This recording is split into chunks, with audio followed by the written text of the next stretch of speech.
Saudara-saudari yang terkasih, sesi pertama sidang umum ke-16 Sinode Para Uskup yang berlangsung dari tanggal 4 sampai 29 Oktober 2023 baru saja selesai. Namun sinode tentang sinodalitas ini belumlah selesai.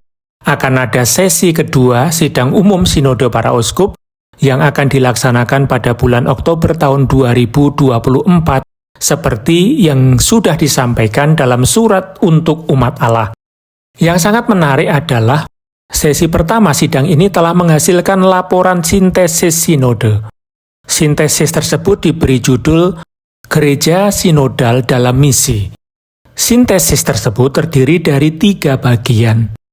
Masing-masing bagian terdiri dari 3 skema sebagai berikut. Fokus bahasan atau apa yang mereka sebut sebagai konvergensi. Lalu persoalan atau pertanyaan yang perlu mendapat perhatian, dan yang terakhir berupa usulan.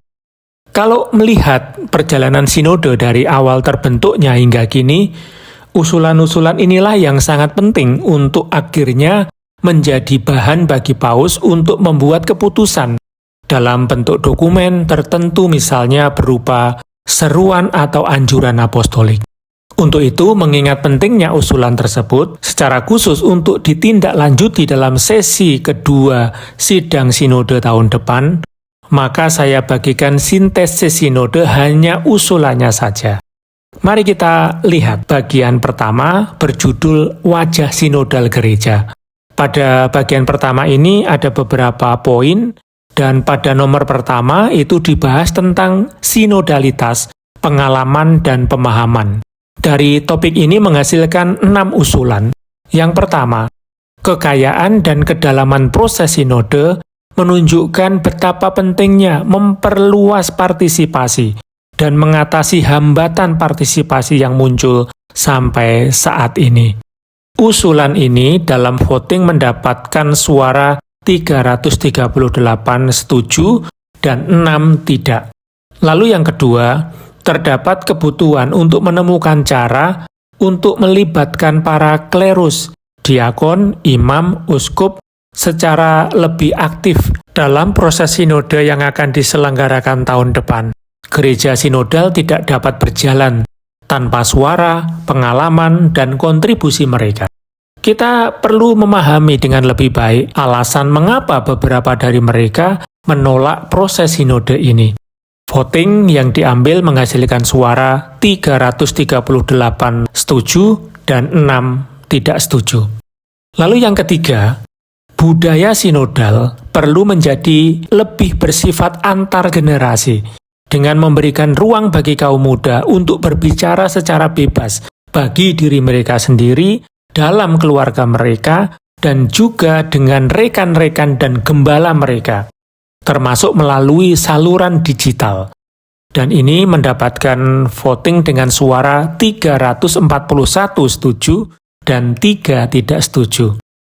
Lalu yang keempat, sidang mengusulkan untuk mendorong pendalaman teologis atas pemahaman terminologi dan konseptual mengenai gagasan dan praktek sinodalitas sebelum sesi kedua sidang, dengan memanfaatkan kekayaan warisan penelitian teologi sejak Konsili Vatikan II, khususnya dokumen-dokumen yang dikeluarkan oleh Komisi Teologi Internasional tentang sinodalitas dalam kehidupan dan misi gereja yang diterbitkan tahun 2018 dan Sensus Fidei dalam kehidupan gereja yang diterbitkan pada tahun 2014.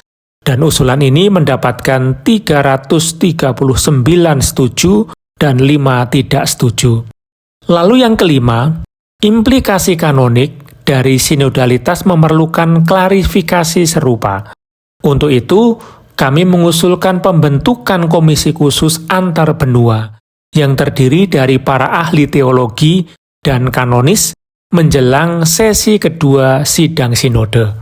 Terhadap usulan ini, 336 peserta setuju dan 8 tidak setuju. Dan yang terakhir, atau yang keenam, akhirnya pada saat ini diperlukan revisi yang lebih luas terhadap kitab hukum kanonik dan kitab kanonik gereja-gereja timur. Oleh karena itu, kami usulkan untuk dilakukan studi awal mengenai hal itu. Terhadap usulan ini, 318 setuju dan 26 tidak setuju. Itulah 6 usulan yang muncul dari tema pertama tentang sinodalitas, pengalaman, dan pemahaman. Lalu pada tema kedua yang berjudul dipersatukan dan diutus oleh Tritunggal, menghasilkan 3 usulan. Usulan yang pertama, diusulkan agar gereja-gereja hendaknya bereksperimen dan mengadaptasi dialog dalam roh dan bentuk-bentuk discernment lainnya dengan cara yang menurut mereka layak untuk mengambil dari beragam tradisi rohani yang relevan dengan kebutuhan dan budaya dalam konteks mereka. Bentuk pendampingan yang tepat dapat memfasilitasi praktek ini, membantu memahami logikanya, dan mengatasi kemungkinan penolakan. Terhadap usulan ini, 332 peserta setuju dan 12 peserta lainnya tidak. Lalu yang kedua usulannya, setiap gereja lokal didorong untuk melengkapi dirinya dengan orang-orang yang cocok dan terlatih untuk mendampingi dan memfasilitasi proses discernment gerejawi. Dari usulan ini, 328 peserta setuju dan 16 tidak setuju. Dan yang ketiga, untuk menerangi kehidupan gerejawi, latihan discernment dapat diterapkan dan bermanfaat dalam bidang pastoral dengan cara yang sesuai konteks. Hal ini akan memungkinkan kita lebih mudah mengenali karisma-karisma yang ada dalam komunitas dan mempercayakan tugas-tugas dan pelayanan dengan bijaksana. Lebih dari sekedar perencanaan kegiatan, kita akan mampu merencanakan jalan pastoral dalam terang roh. Terhadap usulan ketiga ini, 339 peserta setuju dan 5 orang tidak setuju. Nah, itulah beberapa usulan yang dapat saya bagikan dari sintesis sinode sesi pertama.